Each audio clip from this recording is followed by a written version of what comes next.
SP का आखिरी chapter number 12 stock exchange के इंपॉर्टेंट क्वेश्चंस हम लोग देखने वाले हैं। ये चैप्टर कितने मार्क्स का है वो मैं बताऊंगा। उसके बाद मार्च 2022 का मैं पेपर डिस्कस करूंगा। नाउ सबसे पहले आप जब शुरू करोगे तो ये चैप्टर 14 मार्क्स का नहीं है, 11 और 12 मिलकर 14 होता है। और यदि आप 2022 का पेपर देख लेंगे तो जो चैप्टर नंबर फाइनेंशियल मार्केट है, ये एक्चुअली स्टॉक एक्सचेंज का चैप्टर है। तो इसमें हमने जब देखा तो एक फाइनेंशियल मार्केट 1 मार्क का आया, ठीक है। उसके बाद security market is an unorganise, ये तो आखिरी में होएगा। मतलब मार्क्स बहुत कम इसका देखा जाए तो इन्होंने पूछा है। यहाँ पे 1 और 1 2, और यहाँ पे आप चेक करोगे डिबेंचर ट्रस्टी नहीं, मतलब यहाँ पे कहीं पे भी नहीं पूछा। और ये प्राइमरी और सेकेंडरी मार्केट कितना हुआ आपका 6 मार्क, मतलब देखा जाए तो। और सेबी तो आखिरी चैप्टर में है, तो इसका मतलब देखा जाए तो पिछला चैप्टर सिर्फ 6 मार्क का था। 4 मार्क का ऑब्जेक्टिव और 2 मार्क का बोलते ना 4 मार्क का डिस्टिंग्विश, 2 मार्क का ऑब्जेक्टिव, 6। और इधर तो कुछ भी नहीं पूछा है, इधर 1 पूछा है, इधर भी लगभग कुछ भी नहीं पूछा है। So if you check out, ये 14 मार्क्स का है, तो 6 यदि फाइनेंशियल मार्केट का है तो ये कितने मार्क का होएगा 8 मार्क का। तो एक क्विक फायर में आपको बता दूं मार्क्स, तो आपके मन में आ रहा होगा ऑप्शन डालना है कि नहीं, उसका एडवाइस मैं थोड़ी देर में करता हूं क्या करना है। स्टॉक एक्सचेंज का यहाँ पे आप देखोगे, यहाँ तो कुछ भी नहीं है स्टॉक एक्सचेंज का, यहाँ पे नहीं है। सिक्योरिटी मार्केट, एक और बात बताता हूँ, ये ट्रू और फॉल्स ना कई बार वर्ड टू वर्ड इसका आता है, इसमें से आता है, ठीक है। कई बार आप चेक करोगे ट्रू और फॉल्स। स्टॉक एक्सचेंज यहाँ पे क्या दिया इन लोगों ने, securities market is an unorganised market in India. So यहाँ पे कुछ दिया है, सिक्योरिटीज मार्केट यहाँ पे नहीं दिया है। सो सिक्योरिटीज मार्केट ये 1 मार्क में पकड़ता हूँ। यहाँ पे कहीं पे दिया है, नहीं दिया है। यहाँ पे कहीं पूछा है, नहीं पूछा है। यहाँ पे नहीं, यहाँ पे नहीं।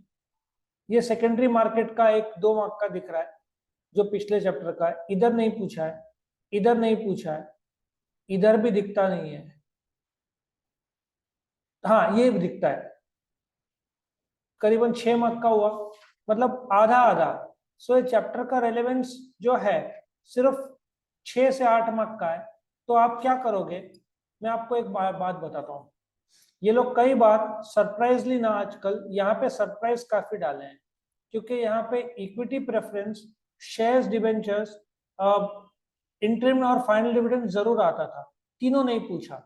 तो इस साल भी वो लोग सरप्राइज डालेंगे तो जॉबर ब्रोकर डालेंगे आपको इस चैप्टर में। मैं आप सिंस सेबी का लास्ट ईयर पूछा था तो 2023 में पूछेंगे नहीं।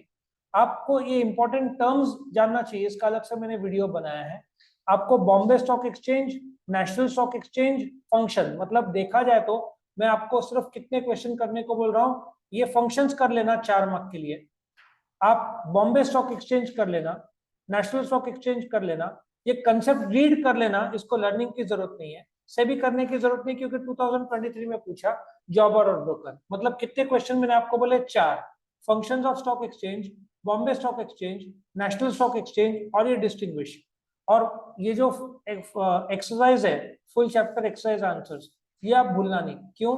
क्योंकि इसमें से आप जब अटेम्प्ट करोगे तो आपको ऑप्शन नहीं मिलना है, आपको अटेम्प्ट करना ही पड़ेगा। और मेरा अनुभव एसपी और ओसी का ऐसा है कि ये इसमें से ही वर्ड्स टू वर्ड आते हैं। मुझे एक केस स्टडी दिखा था, और मैं आपको बताता हूँ कैसे वो लोग एक आध वर्ड ऊपर नीचे करके सेम डालते हैं। एक वर्ड मुझे, लेकिन वो शायद पिछले चैप्टर का था, सेकेंडरी मार्केट का था। इधर जॉय लिमिटेड है ना, वहां पे कुछ और नाम से होगा, लेकिन अंदर का मैटर सब कुछ सेम रहेगा। तो ये मेरा अनुभव है। तो इस तरफ से अब सवाल ये है कि चैप्टर को ऑप्शन में डालना है कि नहीं। मेरे को एक स्टूडेंट ने पूछा, अब ये 11 12 14 मार्क का है, यदि आप 1 2 3 4 5, ये बेटा चैप्टर नहीं है, इसमें कंफ्यूज नहीं करना, ये यूनिट्स है।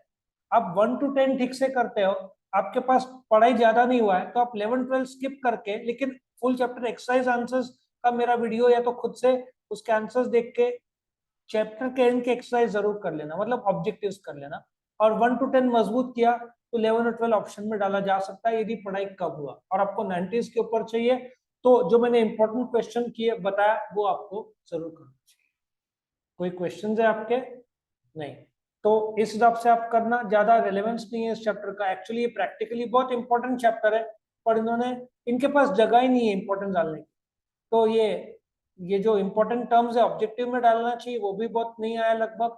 तो इस साल वो लोग फंक्शंस डालने चाहिए, बीएससी एनएससी डालने चाहिए। बाकी ये सब इंट्रोडक्शन स्टॉक एक्सचेंज कंसेप्ट एक बार रीड कर लेना, बस इसके ऊपर इस चैप्टर का कुछ रिलेवेंस नहीं है।